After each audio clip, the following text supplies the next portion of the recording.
Kami ay masayang sumakay ng bus at excited na rin kaming makarating sa aming destinasyon.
Habang binabaybay namin ang daan papunta sa aming destinasyon, ay nakikita namin ang mga asul na ulap at ang mga berdeng dahon ng puno at ang mga pananim sa paligid.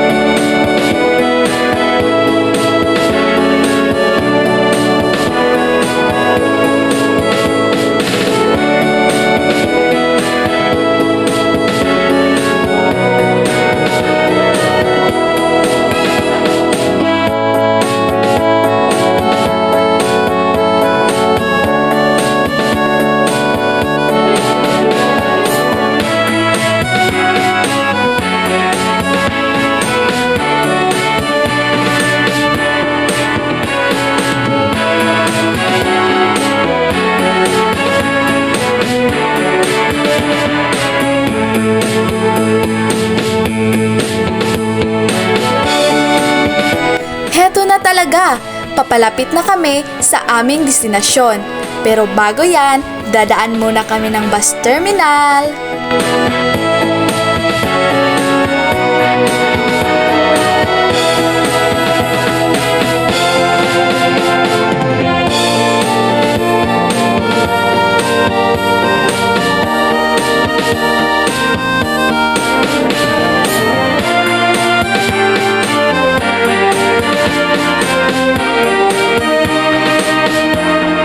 Kami ay nakarating na ng bus terminal at excited talaga kaming bumaba ng bus kasi alam namin ang susunod dito ay ang aming destinasyon kung saan mag-e-enjoy kaming lahat.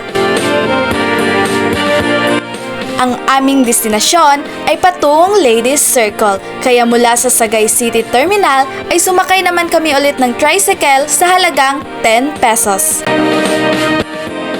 Ayan, makikita nyo ang mga mukha ng aking mga kasamahan. Excited na excited talaga sila.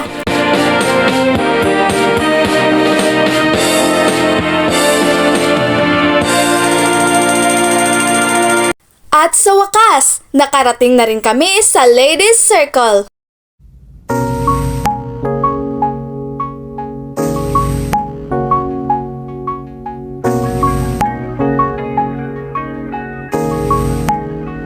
Ops! Bago malibot ang buong lugar, kailangan muna nating bumayad ng entrance fee sa halagang 10 pesos.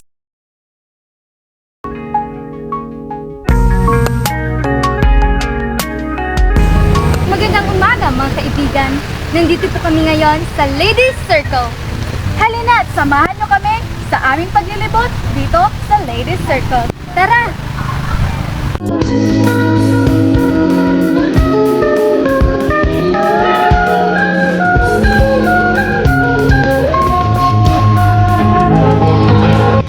Ganito kaganda ang Ladies Circle.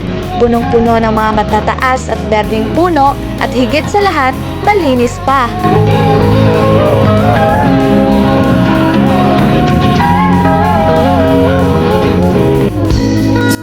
Marami kang magagawa dito. Isa na dyan ay ang maglibot, mag-relax, umihip ng preskong hangin, at syempre, hindi mawawala ang pagkuha ng litrato. Ang lugar na ito ay punong-puno ng mga magagandang view. Kaya naman kahit sa ang anggulo o kahit sa ang banda sa lugar na ito ay pwede kang magpicture.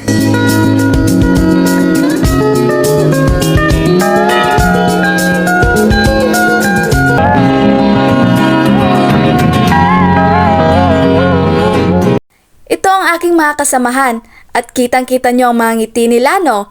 Kaya mula kami nito sa Ladies Circle, sumakay naman kami ng tricycle papunta sa aming pangalawang destinasyon.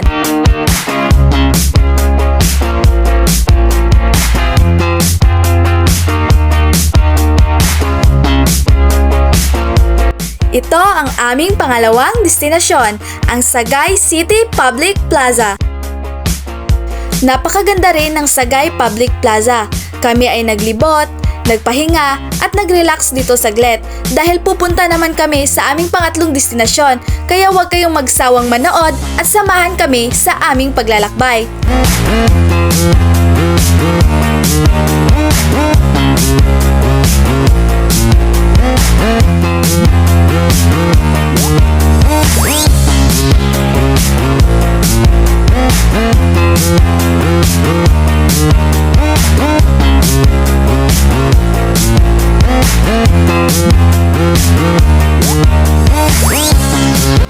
Kami ay patungo na sa aming pangatlong destinasyon.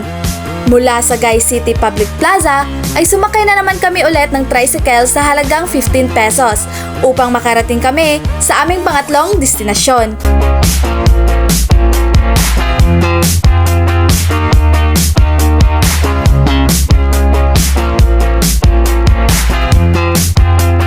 At kami tuluyan ng nakarating sa aming pangatlong destinasyon at ito ang Old Sagay Port.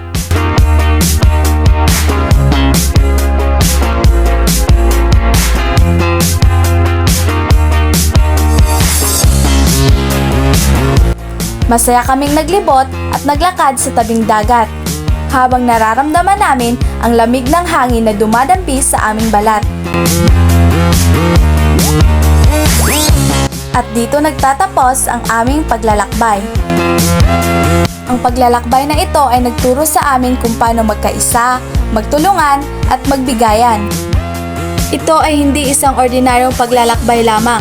Dahil dito nagkaroon kami ng panibagong karanasan sa buhay at mga alaalang hindi namin makakalimutan. Hanggang dito na lang. Maraming salamat sa panonood. Hanggang sa muli!